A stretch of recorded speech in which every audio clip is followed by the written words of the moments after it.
من بعد نحط عليها هذه هكا الوجه للوجه هكا، ونزيد نخيط فوق من الخياطه هكا، نزيد نخيط منها، ما نخيطش منها الرقبه منها، خلوها محلوله. ها نحط الكالون تاعي للداخل، ما نحطوش لبرا، نحطو للداخل ونبدا نخيط فوق منه. ها هكا كامل، ومن بعد نجي نوريكم نقلب كيفاش تشوفوه. شوفوا بنات بعد ما بطلنا نقلبوا الخياطه تاعنا كيفاش خيطنا. ها هذيك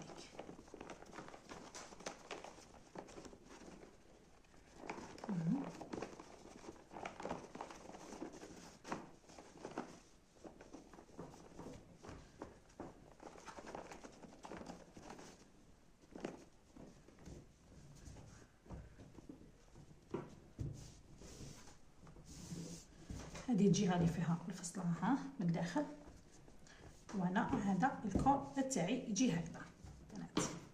هاوليك شوفوا الكالون كيفاش جا خارج منه. ها خياطه متقونه، نروح انا نعطيلو نحددو بالحديد هكذا مليح، ونوريكم كيفاش نلصقو في القندوره تاعنا.